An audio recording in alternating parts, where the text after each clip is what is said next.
करून गणेश वंदना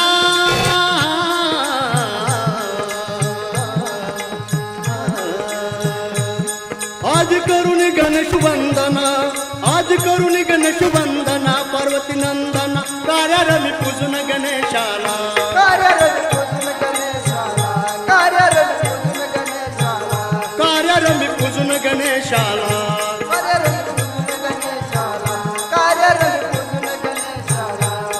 भाऊंच्या गात चरित्राला गिरजी अन्नभाऊंच्या गात चरित्राला गिरजी अन्नभाऊंच्या गात चरित्राला गिरजी नमन माझे खंडेरायाला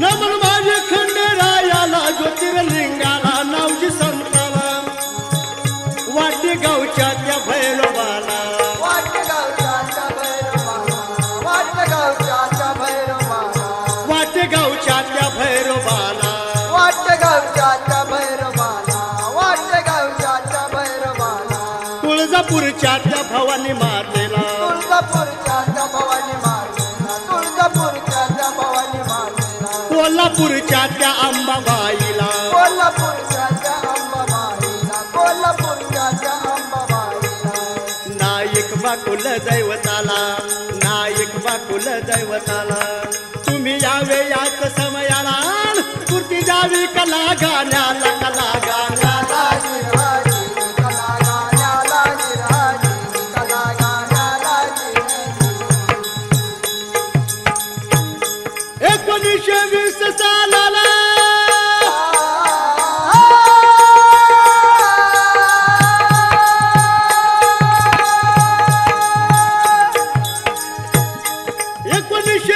सालाला एक ऑगस्टला अण्णाभाऊ साठे आले जन्माला अन्नभाऊ साठे आले जन्माला अन्नभाऊ साठे आले जन्माला सांगली जिल्हा वाळवा तालुक्याला सांगली जिल्हा वाळवा तालुक्याला कृष्णवर्ण दोन्ही खोऱ्याला वाटेगावी आले जन्माला गिरहाजी आले जन्माला गिरहाजी आले जन्माला गिरहाजी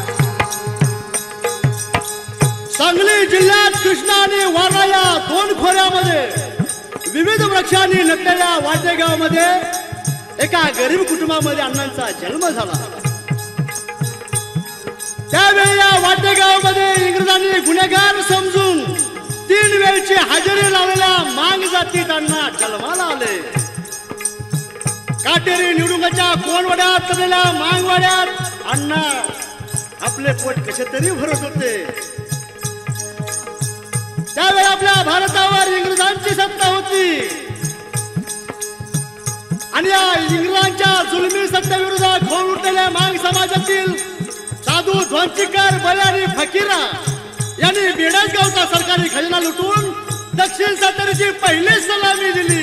अशा या क्रांतीवीर वाटेगावमध्ये अण्णा हळूहळू वाढू लागले.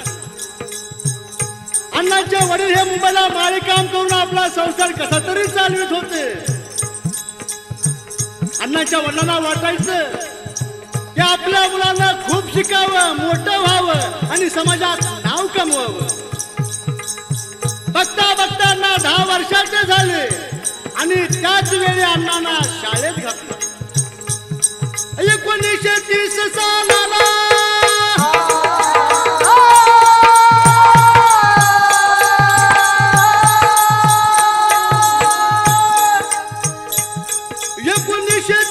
सालाला वाटेगावाला अण्णाभाऊ जाऊ लागले शाळेला. अन्नभाऊ जाऊ लागले शाळेला अन्नभाऊ जाऊ लागले शाळेला शाळेच्या पहिल्या दिवसाला अण्णा गेले बघा वर्गाला. 4 अक्षर दिली गिरवायला गिरवायला गिरहाजी दिले गिरवायला गिरहाजी दिले गिरवायला गिरहाजी. अण्णांचं नाव शाळेमध्ये घातलेलं आहे आणि अण्णा शाळेमध्ये गेलेले आहे.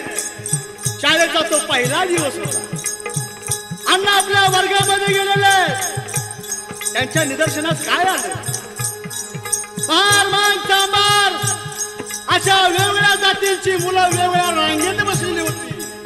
कुणी कुणाला शिवून घेत नव्हतं. अण्णांना ते खटकलं, पण 10 वर्षाच्या अण्णा त्याला काहीही करू शकत नव्हते. शेजारच्या मुलांना अण्णांच्या पाठीवर गम भन ही 4 अक्षरे काढून दिली होती आणि त्याच्यावर गिरवायला लावलेलं होतं. अण्णांनी शाळेचा पहिला दिवस भरला आणि दुसऱ्या दिवशी अण्णा पुन्हा शाळेत आलेले आहे. आपल्या वर्गामध्ये बसलेले एवढ्यात मास्तर आले. मास्तर वर्गामध्ये आले. मुलांनी उभे राहून नमस्कार केला. मास्तरांनी आपली नजर सर्व मुलांच्यावर फिरवली आणि सगळ्या पाट्या चेक करू लागले. पाट्या तपासू लागले आणि त्याच वेळेला मास्तरांचा मोर्चा अण्णांच्याकडे वळला. मास्तर अण्णांच्या जवळ गेले आणि जवळ गेल्यानंतर काय म्हणतात, पाहू बरे पाटी तुकाराम महाराज. अण्णांचं मूळ नाव हे तुकाराम होत. लोक त्यांना तुक्या म्हणत, कुणी तुकण्या म्हणत. आपल्या महाराजांची परंपराच अशी आहे की चांगल्या नावाचा विप्रहंस करायचा. नाव सुदाम असलं तर सोद्या म्हणायचं, नाव कृष्ण असलं तर किसन्या म्हणायचं. अशा प्रमाणे त्या गावातील लोक अण्णांना तुक्या म्हणत. आणि मास्तरांनी अण्णाची पाटी हातामध्ये घेऊन पाहिलेलं आहे. त्याच वेळी मास्तर चिडलेले आहेत आणि अण्णाला काय म्हणतायत, ते का गारवा कालपासून शाळेमध्ये येतोस आणि तुला ही 4 अक्षरे काढता येत नाही. त्यावेळी अण्णा घाबरलेले होते. अण्णांनी उत्तर काय दिलेलं आहे, मी कालच शाळेत आलोय मास्तर. मी कालच शाळेत आलोय मास्तर आणि आज कसं काय लगेच मला येईल. तूप खाल्लं की रूप येत नाही. त्यावेळी मास्तर बिघडलेलं आहे आणि मास्तरांनी पुन्हा शिवी दिलेलं आहे, ते काय गाढवा घोड्या एवढा घोडा झालास तरी तुला ही 4 अक्षरे काढता येत नाही आणि वरनं तुपाच्या आणि रूपाच्या गोष्टी करतो. अण्णांच्या ऐकून उत्तराला, अण्णांच्या ऐकून उत्तराला मास्तरांना क्रोध तो आला. अण्णांना सांगितलं हात पुढे करण्याला. अण्णांनी हात पुढे केला, मास्तरनं घेतलं छडीला. अण्णांनी हात पुढे केला, मास्तरनं घेतलं छडीला. सुरुवात केली छड्या मारायला, छड्या मारायला जिरहाजी, छड्या मारायला जिरहाजी, छड्या मारायला जिरहाजी. आणि अण्णांच्या उजव्या हाताची बोटे ठेचून काढलेले. अण्णा विवळत होते. अण्णांना वेदना सहन होत नव्हत्या. अण्णा आतल्या आत भरकत चाललेले होते. माझ्या बापानं सुद्धा मला एवढं कधी मारलं नाही, पण या मास्तरनं मला मारलं. मी माणूस व्हायला या शाळेमध्ये आलो, पण नाही, मी माणूस होणार नाही. या मास्तरांना मला माणूस होऊ दिलेला नाही. मी माणूस नाही होणार, मी भूतच होणार आणि या मास्तराची फोड मोडणार. त्यावेळी अण्णांनी काय केलेलं आहे, शाळेच्या मधल्या सुट्टीला, शाळेच्या मधल्या सुट्टीला, शाळेच्या मधल्या सुट्टीला अण्णांनी विचार काय केला, मास्तराची फोड मोडण्याला. अण्णांनी विचार काय केला, मास्तराची फोड मोडण्याला.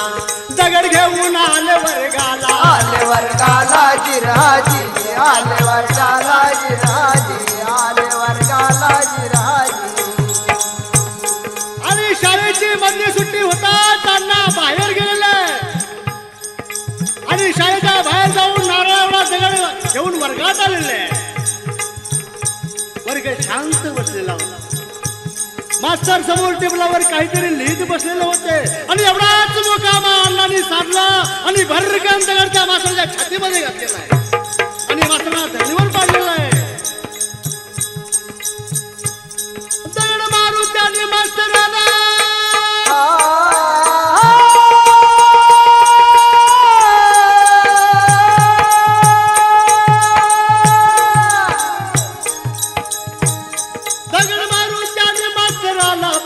धरणीला.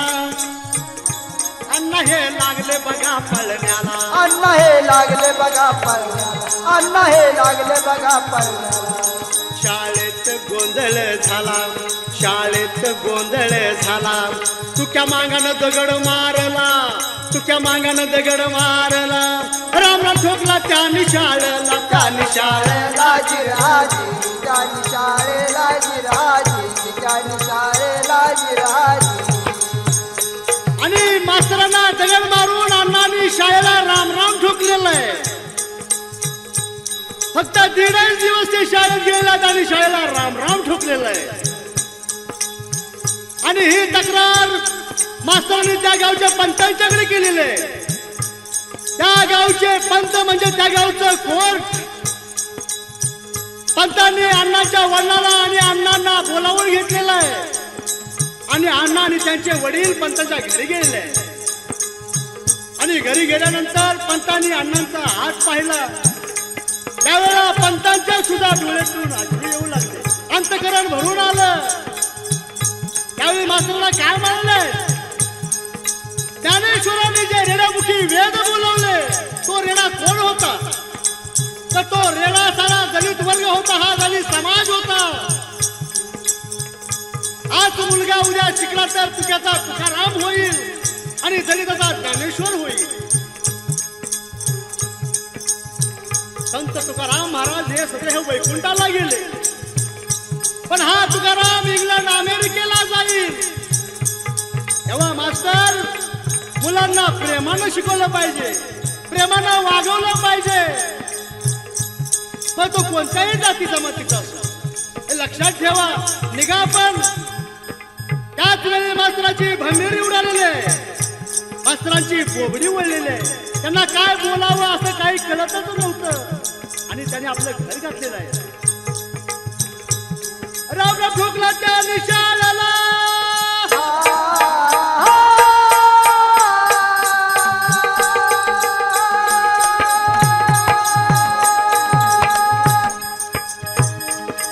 ठोकला त्या निशाळाला 1.5 दिवसाला. आणि अण्णांनी 1.5 दिवसाला शाळेला राम राम ठोकलेला आहे.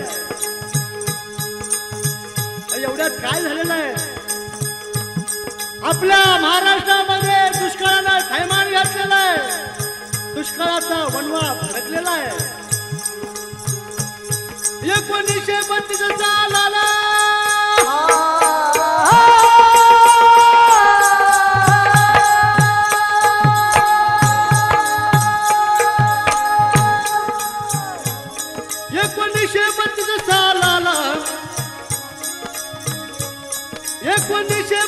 सालाला प्रकार काय झाला, दुष्काळानं घेरलं साऱ्या महाराष्ट्राला. दुष्काळानं घेरलं साऱ्या महाराष्ट्राला, दुष्काळानं घेरलं साऱ्या महाराष्ट्राला, दुष्काळानं घेरलं साऱ्या महाराष्ट्राला, दुष्काळानं घेरलं साऱ्या महाराष्ट्राला, दुष्काळानं घेरलं साऱ्या महाराष्ट्राला. अन्नधान्य मिळे ना खाण्याला, अन्नधान्य मिळे ना खाण्याला, पाणी मिळे ना हो पिण्याला, पाणी मिळे ना हो पिण्याला. जगणं कठीण झालं माणसाला, झालं माणसाला जिरहाजी, झालं माणसाला जिरहाजी, झालं माणसाला जिरहाजी. आणि या दुष्काळामध्ये माणसाला जगणं कठीण झालं. आपल्या पोटाचा खळगा भरण्यासाठी काही दिशा माणसाला फिरावं लागलं. आणि अशा या अवस्थेमध्ये त्या साखर कुटुंबामध्ये 6 माणसं होती. अण्णांच्या पाठीमागे एक लहान बहीण होती आणि एक लहान भाऊ होता. भावाचं नाव शंकर होतं आणि बहिणीचं नाव भागूबाई होतं. आणि या वाटेगाव मध्ये जगणं कठीण झालं. त्याच वेळेला अण्णांच्या आईने वडिलांना पत्र पाठवलं आणि वाटेगावला बोलावून घेतलेलं आहे. इकडं दुष्काळ भयंकर पडलेला आहे, आईला अन्न नाही, प्यायला पाणी नाही. तरी पत्र नव्हे तर समजून ताबडतोब वाटेगावला निघून या. आणि अण्णांचे वडील वाटेगावला आलेले आहेत. वाटेगावला आल्यानंतर त्यांनी ठरवलेलं आहे की आपलं बिराड सगळं मुंबईला घेऊन जायचं. पण मुंबईला जाण्यासाठी खिशात पैसे नव्हते, गाडी खर्चा एवढे सुद्धा पैसे नव्हते. तेव्हा वाटेगाववरून मुंबईला पायी चालत जायचं ठरवलं. आणि आणि हे साठे कुटुंब वाटेगावरून मुंबईला पायी चालत निघालेलं आहे. निवृत्ती ज्ञानदेव सोपान मुक्ताबाई ज्याप्रमाणे आळंदीवरून पैठणला पायी तीर्थयात्रा करत होते, पण हे साठे कुटुंब वाटेगावरून मुंबईला निघालेलं आहे. कार्य मिळून निघाले मुंबईला.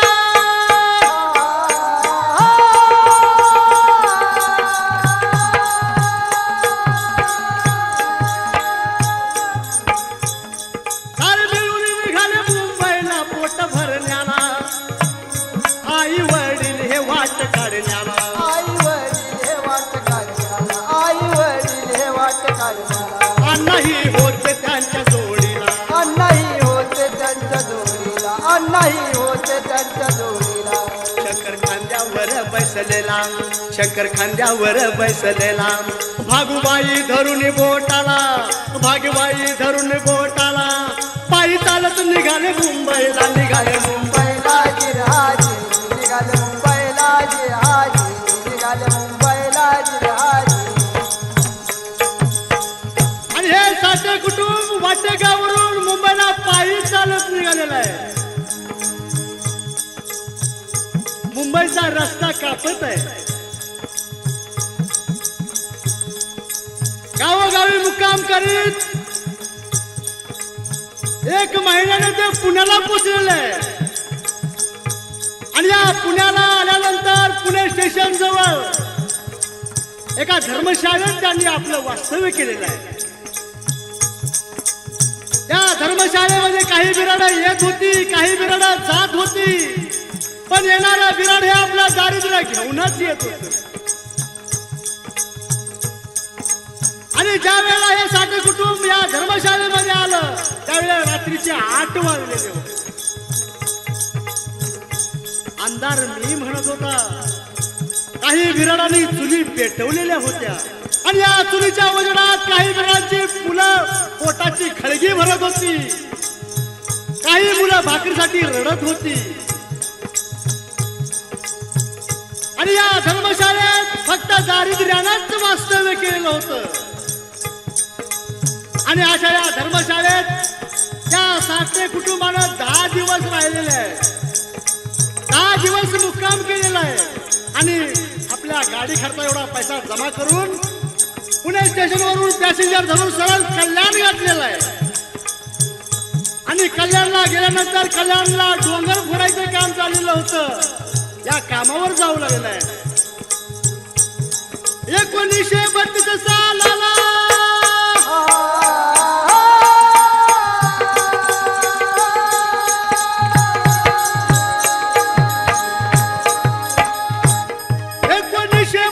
सालाला कल्याण डोंगराला जात होते अण्णा दगड फोडण्याला.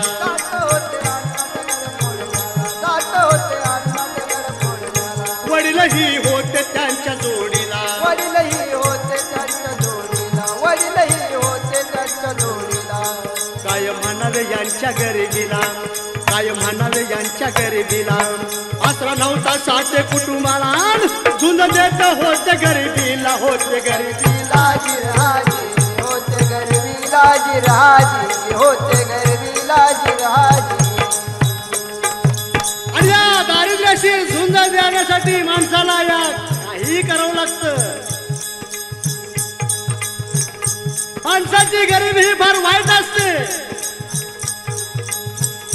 12 वर्षाच्या अण्णा या कल्याण डोंगराला दगड फोडण्याचं काम करत होते.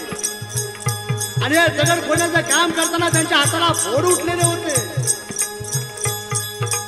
पण जरी हाताला फोड उठले तरी त्यांनी आपल्या दारिद्र्याशी झुंज देण्याचं मागे सरलेलं आहे. आणि आपले हाताचे फोड कुणालाही दाखवलेले नाही. एक दिवस आईने त्यांच्या हाताचे फोड पाहिले आणि आईचं अंतःकरण भरून आलं की या 12 वर्षीय मुलाला या वयात दगड फोडायचं काम करावं लागत आहे. कोणता असं पाप केलं आहे यानं. त्याच वेळी यांच्या वडिलांना बोलावून घेतलेलं आहे. बघा त्याच्या हाताकडे बघा. त्याच्या हाताचं फोड बघा. कुठंतरी दुसरीकडे काम शोधा. अण्णांच्या वडिलांचं हे अंतकरण भरून आलेलं आहे. डोळे पाण्याने डबडबलेले आहे. भागूबाई ही रडू लागलेलं आहे. सगळीकडे दुःखाचा डोंगर उभा राहिलेला आहे. काही करावं कुणाला सुचत नव्हतं. पण एवढ्यात अण्णांच्या वडिलांनी तिथून बुद्धिराड उचललेला आहे आणि भाई खायला तांदूळच्या पत्र्याला चाळीत राहू लागलेला आहे. आणि भाई खायला तांदूळच्या पत्र्याच्या चाळीत गेल्यानंतर मार्तंड, खंडोबा, भगत हे सर्व ग्रस्त भेटलेले आहेत. त्या ग्रस्तांचा कपडे विकण्याचा धंदा होता आणि या ग्रस्तांचे हमाल म्हणून अण्णा काम करू लागले. मार्तंडरावाचा हमाल होऊन, मार्तंडरावाचा हमाल होऊन मुंबईतून घर ना घर गाडले टिपून, घर ना घर काढले टिपून, घर ना घर काढले टिपून, घर ना घर काढले टिपून, घर ना घर काढले टिपून, घर ना घर काढले टिपून. कपड्याची पेटी डोक्यावर घेऊन जिरजी, कपड्याची पेटी डोक्यावर घेऊन राजी, कपड्याची पेटी डोक्यावर घेऊन राजी.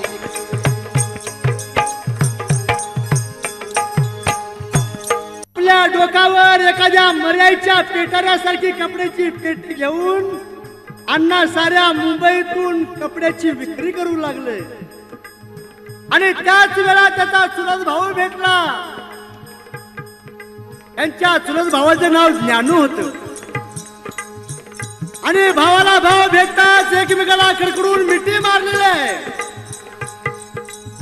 आणि ज्ञानू हा खरोखरच ज्ञानदेव होता, देवा धर्मातला होता. त्याच वेळी अण्णांना घेऊन तो वरळीला 52 नंबरच्या चाळीला गेलेला आहे. कारण ज्ञानदेव हा 52 नंबरच्या चाळीला राहत होता. अण्णा ज्ञानूच्या घरी गेलेला आणि ज्ञानूच्या घरामधील देवाधिकाचे फोटो पाहून अण्णांना आश्चर्य वाटलेले आहे. ग्रंथांचे तर ढीग लागलेले होते आणि त्याच वेळेला अण्णांच्या मनाचा काया पालट झालेला आहे. त्याच्यानंतर अण्णा रोज ज्ञानूच्या घरी जाऊ लागले. असा त्यांचा उपक्रम 1 वर्षभर चाललेला होता. ज्ञानू कामावरून घरी यायचा आणि ग्रंथ वाचन करायचा. अण्णा हे शांतपणे ऐकायचे. अण्णा हे ग्रंथाचे वाचन शांतपणे ऐकायचे आणि चिंतन करायचे. आणि बघता बघता अण्णांच्या हरिविजय, पांडव प्रताप, रामायण हे ग्रंथ तोंडपाठ झाले. आणि अण्णांना शारदादेवी प्रसन्न झाली. अण्णांना लिहायला आणि वाचायला येऊ लागला. ज्ञानू वाचत से ग्रंथाला, ज्ञानू वाचत से ग्रंथाला, ज्ञानू वाचत से ग्रंथाला. अन्न बसायचे ते श्रवणाला, श्रवण करून करी चिंतनाला, श्रवण करून करी चिंतनाला. शारदा देवीचा वरदहस्त झाला, वरदहस्त झाला जिराजी जी, वरदहस्त झाला जिराजी जी, वरदहस्त झाला जिराजी.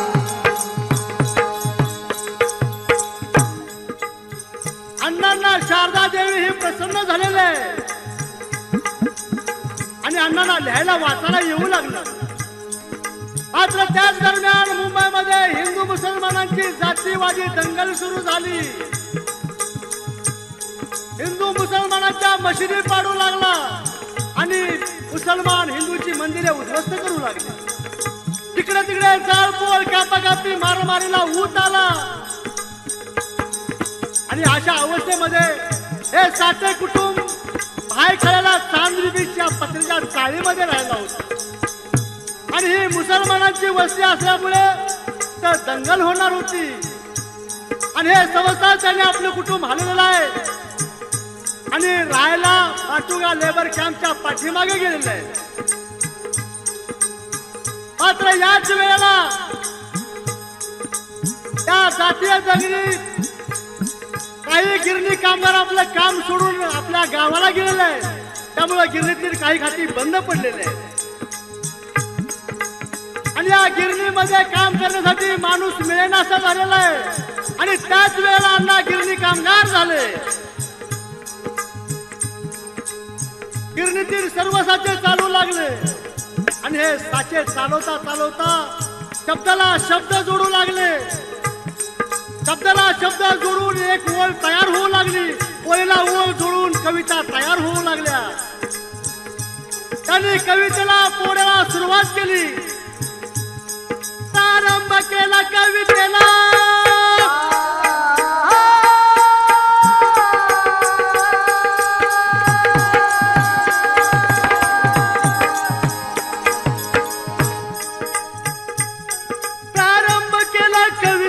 पोवाडा लिहिण्याला दूर पेटी घेतली बघा वाजवायला. दूर पेटी घेतली बघा वाजवायला. दूर पेटी घेतली बघा वाजवायला. बासरी ही घेतली त्याच्या जोडीला. बासरी ही घेतली त्याच्या जोडीला. बासरी ही घेतली त्याच्या जोडीला.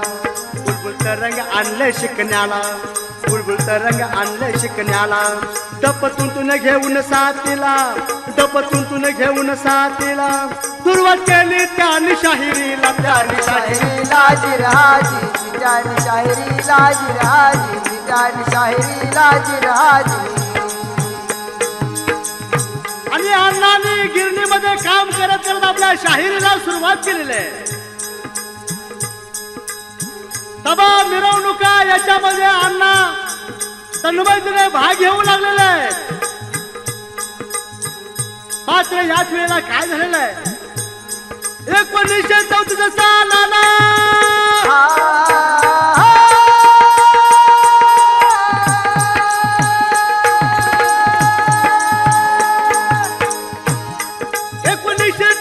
सालाला 23 एप्रिलला कापड गिरणींचा संप झाला.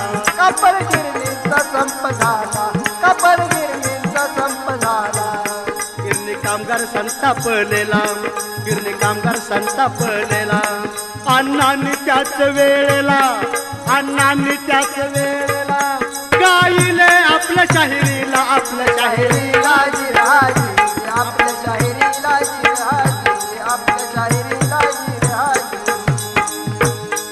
आणि 1934 मध्ये जो कापड गिरणीचा सार्वत्रिक संप झाला त्याच्यामध्ये अण्णांनी धडाडीने भाग घेतलेला आहे. मात्र हा संप परशुराम जाधव यांच्या स्मृती दिनी झालेला होता. आणि याच वेळेला हा परशुराम जाधव कोण, त्याने आत्मबलिदान का केलं, आणि ही सर्व माहिती कामगारांच्याकडून काढून त्याच वेळी अण्णांची प्रतिभा जागृत झालेली आहे. आणि त्याच वेळी कामगार चळवळीची जी जी पुस्तके अण्णांना मिळाली ती वाचून काढली. अण्णांची दृष्टी ही प्रलग्न होऊ लागली.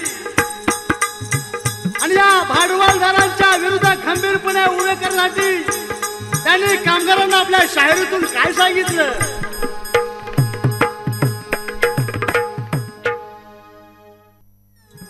आणि त्याच वेळी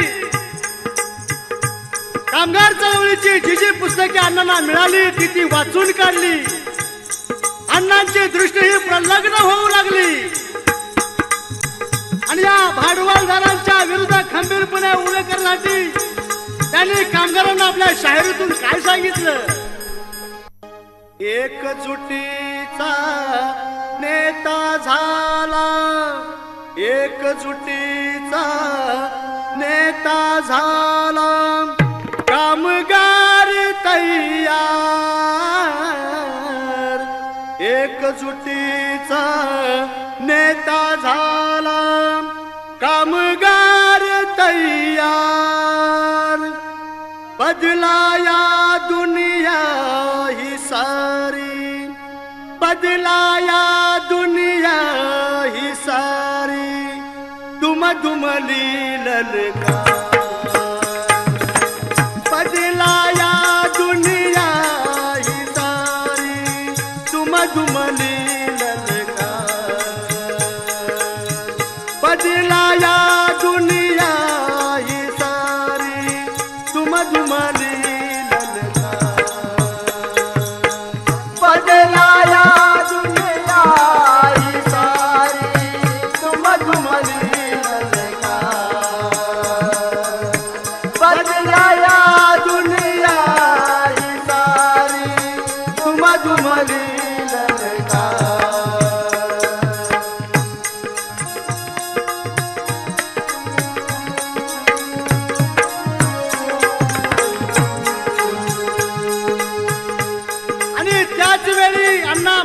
माटुंगा लेबर कॅम्प मध्ये राहायला होते आणि या माटुंगा लेबर कॅम्प मध्ये कॉम्रेड साळवे आणि कॉम्रेड मोरे हे दोन कामगार नेते अण्णांना मिळाले आणि या दोन नेत्यांच्या सहवासामध्ये त्यांच्या सहकार्याने अण्णांनी दलित युवक संघटनेची स्थापना केली. अण्णांनी दलित युवक संघटनेची स्थापना कशासाठी केली तर दलित युवक संघटित केला आणि त्याच वेळी अण्णांनी कामगारांच्या न्याय हक्कासाठी झगडले आणि 1937 साली ते पार्टीचे कॉम्रेड झाले, कामगार नेते झाले. अण्णा हे कम्युनिस्ट पक्षाचे काम करत होते आणि या कम्युनिस्ट पार्टीचे काम एक निष्ठपणे करत होते. आपल्या सुखाला त्यांनी कधीच पाहिलं नाही. आपलं सारं आयुष्य हे साऱ्या महाराष्ट्रातील लोकांसाठी त्यांनी वाटलं. कष्टकरी शेतकरी वर्गाला त्यांनी जागा केलं. माटुंगा लेबर कॅम्प आला.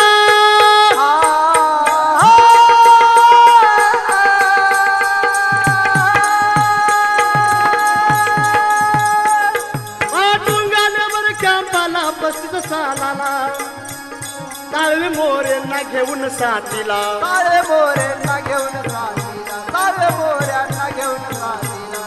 यश आले सदकार्याला, यश आले सदकार्याला. दलित युवक संघटना स्थापन करण्याला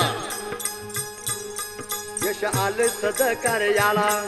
आरा नव्हता दलित युवकाला, आरा नव्हता दलित युवकाला. वाचा फोडली त्याने याला, त्याने याला जिरहाजी, त्याने याला जिरहाजी, त्याने याला जिरहाजी. साऱ्या महाराष्ट्रातील दलित संघटित करून त्यांनी अण्णाला वाचा फोडली. दलितांची चळवळ ही माझी चळवळ हे त्यांचे ब्रीद होते. आणि त्याच वेळी स्पेन मध्ये फॅसिझम विरोधी लढ्यास सुरुवात झाली आणि त्याच वेळी त्यांनी स्पेनचा पोवाडा लिहून काढला. त्यांना गाणी पोवाडे छक्कर लावण्या लिहिण्याचे आणि गाण्याचे वेळ लागले आणि आपल्या शाहिरीतून सारा महाराष्ट्र जनानून सोडला. त्यांची शाहिरी ही कणखर होती. त्यांच्या भाषेचा सोपेपणा होता की जेणेकरून तळागाळातल्या सर्व माणसापर्यंत त्यांची भाषा समजेल अशी त्यांची शाहिरी होती. भर देऊन त्यांनी वाचनाला, भर देऊन त्यांनी वाचनाला. धार येऊ लागली कल्पनेला, धार येऊ लागली कल्पनेला. प्रलग्न करून दृष्टीला, प्रलग्न करून दृष्टीला. ताण देऊन आपल्या विचाराला, ताण देऊन आपल्या विचाराला. न्याय मिळवून दिला कामगाराला, दिला कामगाराला जिरहाजी, दिला कामगाराला जिरहाजी, दिला कामगाराला जिरहाजी. आणि 1937 मध्ये ते पार्टीचे कॉम्रेड झाले. मात्र तळागाळातला माणूस सुधारण्यासाठी या महाराष्ट्रात जनजागृती केली आणि ती कोणत्या स्वरूपाने केली. त्यांनी त्याच वेळेला लोकनाट्य संस्था स्थापन केली. शाहीर गवाणकर, शाहीर अमर शेख आणि लोकशाहीर अण्णाभाऊ साठे या 3 शाहिरांच्या साह्यानं एक लोकनाट्य कला पथक त्यांनी तयार केलं. प्रारंभ लोकनाट्याला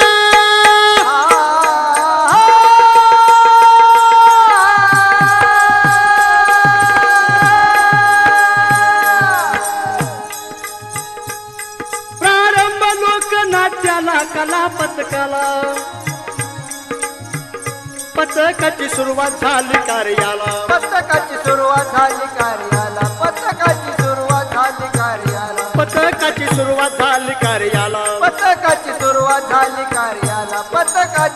झाली कार्याला दौरे काढून गावाला दौरे काढून गावाला जागे केले साऱ्या महाराष्ट्राला जागे केले साऱ्या महाराष्ट्राला दान दिले साऱ्या जनतेला जनतेला गिराजी साऱ्या जनतेला गिराजी साऱ्या जनतेला गिराजी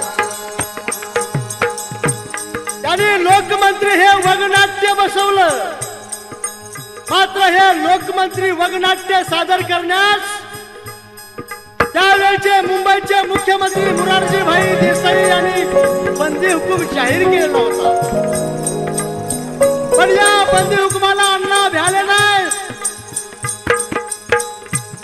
त्याने आपला वेश बदलला पण आपलं कार्य चालू ठेवलं लोकमंत्री वगनाट्याला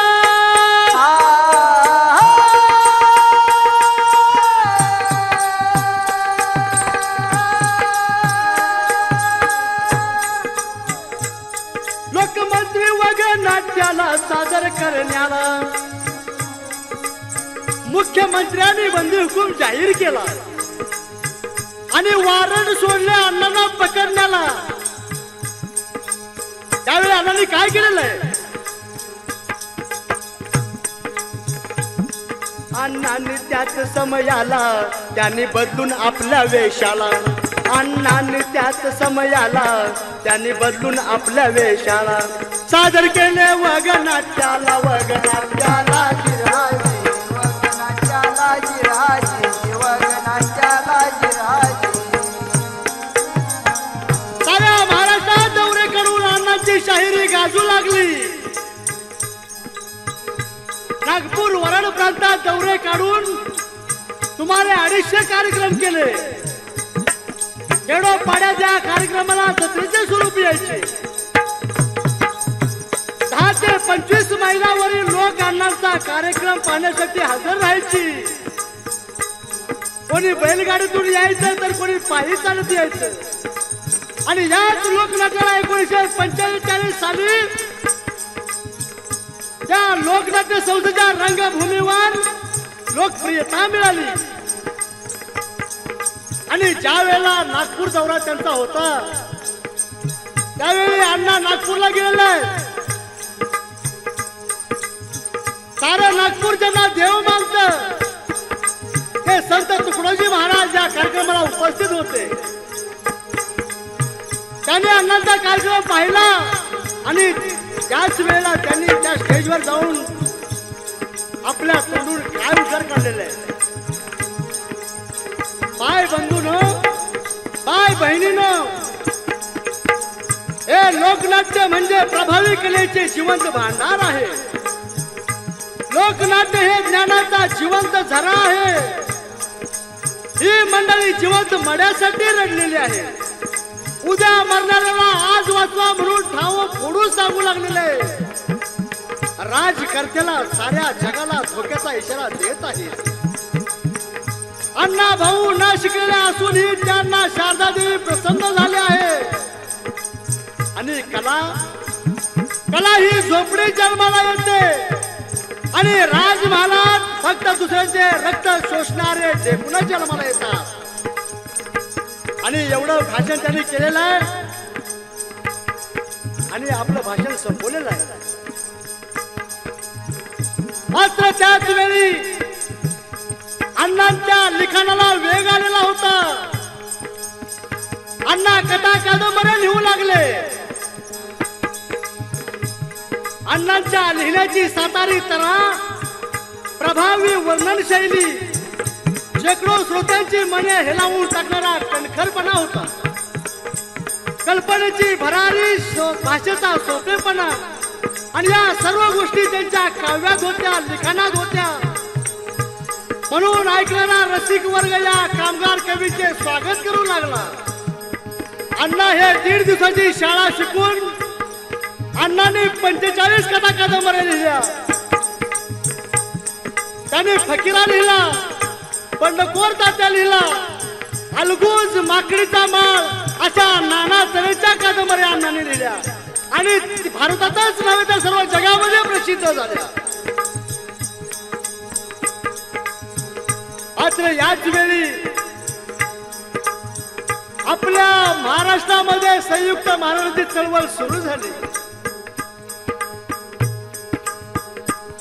1957 सालाला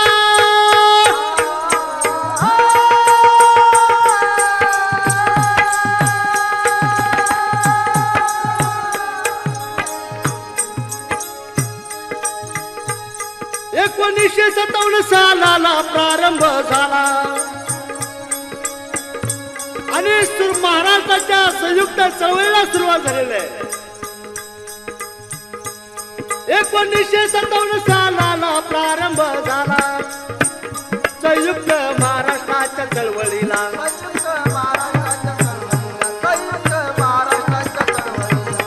मुंबई मिळावी महाराष्ट्राला, मुंबई मिळावी महाराष्ट्राला, मुंबई मिळावी महाराष्ट्राला. नाही जोडू देणार गुजरातला, नाही जोडून देणार गुजरातला. प्रत्येक जण लागला कार्याला, लागला कार्याला जिराजी, लागला कार्याला जिराजी, लागला कार्याला जिराजी. आणि 1957 साली संयुक्त महाराष्ट्राच्या चळवळीला सुरुवात झाली. मुंबई ही मराठी मुलखाला मिळाली पाहिजे आणि या मराठी मुलखाला मिळण्यासाठी या महाराष्ट्रातील मराठी माणूस या मुंबईसाठी दंड थोपटून मरायला आणि मारायला तयार झाला. प्रत्येक जण आपापल्या परीने कार्य करू लागले आणि त्याच वेळी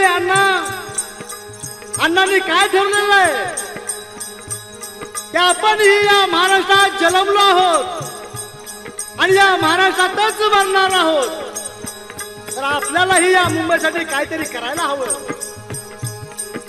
त्यावेळी अण्णांनी आपल्या लेखणीची तलवार उंचावून या मुंबईसाठी काय केलेलं आहे. लेखणीच्या काढून तलवारीला, लेखणीच्या काढून तलवारीला, लेखणीच्या काढून तलवारीला, लेखणीच्या काढून तलवारीला वार बघा केला. माझी मुंबई अर्थात मुंबई कुणाची हे लिहून काढलं वगनाट्याला. मुंबई मराठी मुलकाची, महाराष्ट्राच्या मर्दानी बाण्याची. मुंबई मराठी मुलकाची, महाराष्ट्राच्या मर्दानी बाण्याची. अखेर मुंबई झाली महाराष्ट्राची, झाली महाराष्ट्राची जिराजी, झाली महाराष्ट्राची जिराजी, झाली महाराष्ट्राची जिराजी. आणि त्याच वेळी आपल्या लेखणीची तलवार उंचावून अण्णांनी माझी मुंबई अर्थात मुंबई कुणाची हे वगनाट्य लिहून काढलेलं आहे आणि त्याच वेळी सादर केलेलं आहे. साऱ्या महाराष्ट्रातील मुलूक पिंजून काढलेला आहे आणि प्रत्येक माणसाच्या डोक्यामध्ये एकच घातलेला आहे की मुंबई ही मराठी मुलकाची झाली पाहिजे, मुंबई ही महाराष्ट्राची झाली पाहिजे. आणि याच वगनाट्यामध्ये त्यांनी एक चक्कड लिहिली होती. ती चक्कड अशी,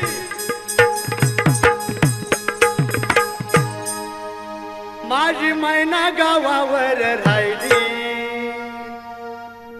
माझी मैना गावावर राहिली, माझ्या जीवाची होती या कायली. माझी मैना गावावर राहिली, माझी मैना गावावर राहिली, माझ्या जीवाची होती या कायली.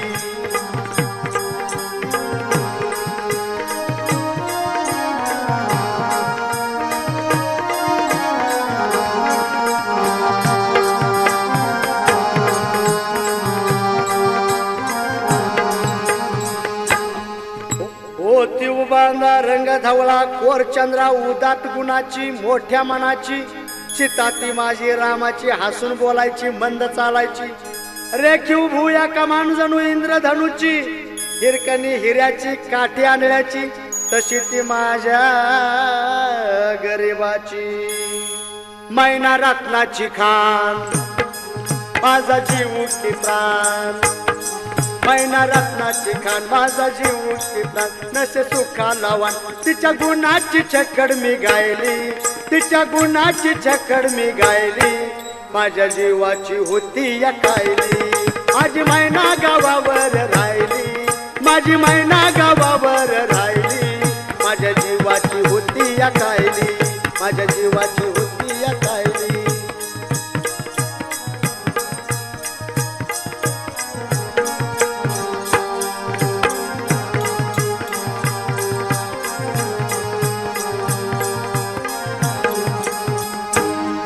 या मुंबईत गर्दी बेकाराची त्यात भरती झाली माझी एकाची मड्यावर पटावी मुठभर माती तशी गत झाली आमची ही मुंबई यंत्राची तंत्राची जगणाऱ्याची शेंडीची दाढीची हडसनच्या गाडीची नायलनच्या तलम साडीची ही मुंबई माडीवर माडीची बुटाच्या जोडीची सोन्याच्या लढीची पुस्तकाच्या घडीची आणि भलतीच पैदाशी तर चोरांची शिरजोरांची ऐत खाऊ हरामखोरांची भांडवलदारांची पाठ धरली होती मी कामाची परवा नाही केली थंडीची वाऱ्याची आणि पावसाची आणि त्याच वेळी उठली चळवळ संयुक्त महाराष्ट्राची फौज उठली बिनेवरची कामगारांची आणि लकाकली संगीन अन्यायाची मुरारजीची उठला मराठी देश आला मैदानी देश उठला मराठी देश आला मैदानी देश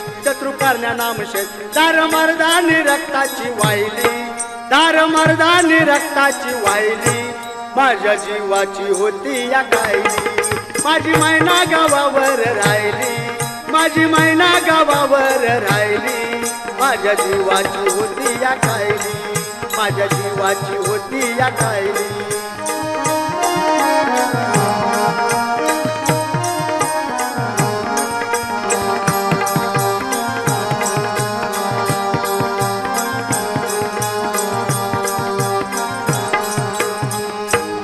पहिलं बक्षीस मिळालं फकीराला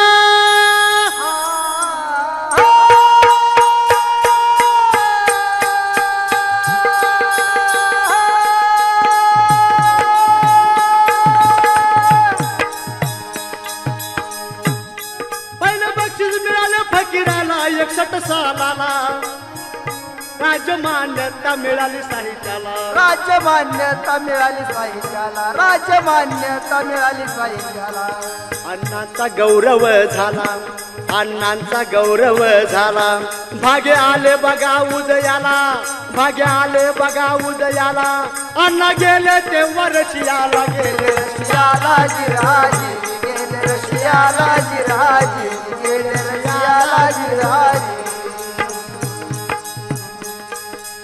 आणि या दलित साहित्यकाराचा गौरव झालेला आहे आणि यांच्या कथा कादंबऱ्या लिखाणाला महाराष्ट्र शासनानं पहिलं पारितोषिक दिलेलं आहे अण्णांची फकीरा कादंबरी ही सर्वोत्कृष्ट ठरलेली आहे आणि त्याच वेळी इंडो सोव्हिएट कल्चर सोसायटीने अण्णांना रशियाला पाठवलेलं आहे अण्णा रशियाला निघालेले आहेत अण्णा विमानामध्ये जाऊन बसलेले आहेत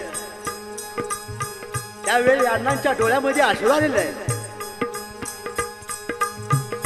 माझ्यासारखा एक दलित साहित्यकार आज रशियाला चाललेला आहे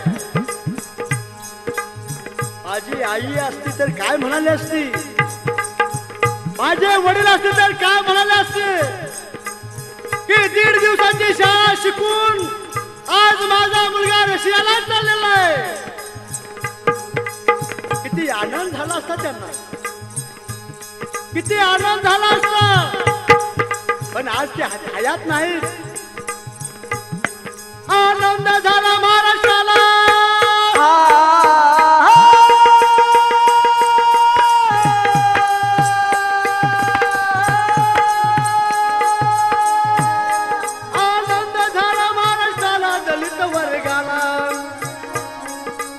दलितशाही रशियाला गेलेले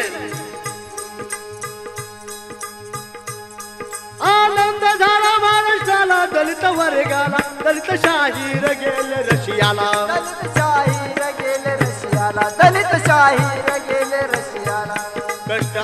बघा फळाला, कष्ट आले बघा फळाला. मराठी शाहिराचा सन्मान झाला, मराठीचा सन्मान झाला. रशियामध्ये गौरव झाला, गौरव झाला जिराजी, गौरव झाला जिराजी, गौरव झाला जिराजी. आणि अण्णांच्या शाहिरीचा रशियामध्ये गौरव झालेला आहे. आणि अण्णा रशियावरून परत येत असताना आपल्या भारतामध्ये परत आलेले आहेत. आणि त्याच वेळी काही चित्रपट निर्मात्यांची नजर त्या फकीरा कादंबरीवर पडलेली होती की त्या फकीराचं चित्रीकरण करायचं होतं, चित्रपटात रूपांतर करायचं होतं.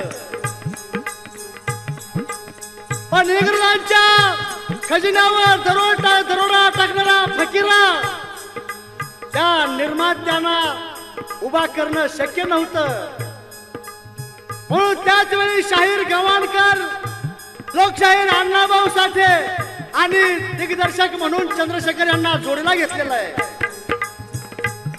आणि फकीराचं चित्रीकरण सुरू झालेलं आहे. जवळजवळ 2.5 लाख रुपये त्यांनी जमवलेले आहेत आणि फकीराचं चित्रीकरण पूर्ण केलेलं आहे. मात्र या फकीराचं चित्रीकरण पूर्ण होताच गव्हाणकर आणि चंद्रशेखर यांनी त्या चित्रपटाचा फायदा अण्णांना काहीच दिलेला नाही. सर्व फायदा त्यांनीच हडप केला आणि शेवटी हा चित्रपट फायनान्सला विकून टाकला आणि हाच धक्का अण्णांना बसला. त्यांच्या समवेत 20 वर्ष राहिलेली माणसं त्यांनी आज विश्वासघात केलेला होता. अण्णांचा विश्वासघात केलेला होता. घरातील लोकांनी दगा दिलेला होता. कला पथकातील लोक सोडून गेलेली होती. आणि या लबाड जगाला विसरण्यासाठी अण्णांनी मद्यप्राशन चालू केलं. अण्णा मद्यप्राशन करू लागले आणि जी पावलं रशियाच्या भूमीवरून फिरून आली ती मुंबईच्या गलीबोळातून फिरू लागली. अण्णांना आपलं जीवन मृत्यू समान वाटत होतं. जिवंत असून मेल्यासारखं वाटत होतं. अण्णाने आपली शाहिरी बंद करून टाकली, कलापथक बंद करून टाकलं.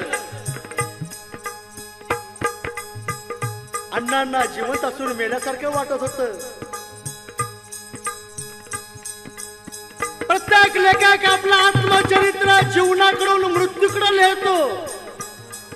पण अण्णांनी आपलं आत्मचरित्र, जीवनचरित्र मृत्यूकडून जीवनाकडे लिहायला सुरुवात केलेली आहे. आणि त्यावेळी अण्णा कम्युनिस्ट पार्टीमध्ये कार्य करीत असल्यामुळे कम्युनिस्ट पार्टीने त्यांना गोरेगावला बंगला राहायला दिलेला होता. आणि त्यावेळेला ते गोरेगावला बंगल्यात राहत होते. अण्णा आजारी पडलेले होते. त्यांना ब्रीच कॅन्डी हॉस्पिटल मध्ये दाखल करण्यात आलेलं होतं. आणि त्याच वेळचे समाज कल्याण मंत्री बाबूरावजी बारसकर हे अण्णांना भेटण्यासाठी गेलेले होते. दवाखान्यातून अण्णा घरी आल्यानंतर काही दिवसांनी आपलं जे जीवनचरित्र लिहायला सुरुवात केली. मृत्यूकडून जीवनाकडे हे जीवनचरित्र लिहायला सुरुवात केली. त्याच वेळी काळा दिवस उजाडला. 18 जुलै 1969 अण्णा आपल्या घरामध्ये बसलेले आहे. समोर वही आहे, हातामध्ये पेन आहे आणि अण्णा मृत्यूकडून जीवनाकडे हे आपलं आत्मचरित्र लिहिण्यासाठी बसलेले आहे. मात्र काळाने घात केलेला आहे आणि आपल्या या महाराष्ट्रातून त्या साहित्य रत्नास हिरावून नेलेला आहे. अण्णा पंचतत्वात विलीन झालेला आहे. आणि याच बातम्या सर्व रेडिओवरून सगळ्या जगात पसरलेल्या आहेत. सर्व जगातील अण्णांचे चाहते अण्णांना भेटण्यासाठी गोरेगावला आलेले आहे. एक थोर दलित साहित्यकार आज या महाराष्ट्रातून निघून गेलेला आहे. अरे महाराष्ट्रात दुःखाचा डोंगर कोसळलेला आहे. सगळी शोककळा पसरलेली आहे. अण्णांची प्रेत यात्रा संध्याकाळी 9 वाजता निघणार होती आणि त्यासाठी अण्णांचे लाखो चाहते अण्णाच्या या प्रेत यात्रेला आलेले होते आणि अण्णांना श्रद्धांजली वाहिलेली आहे.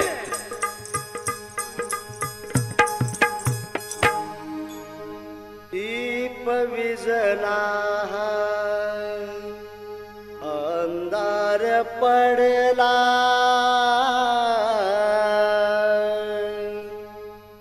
दीप विझला अंधार पडला महाराष्ट्राचा हिरा हरपला महाराष्ट्राचा हिरा हरपला महाराष्ट्राचा हिरा हरपला.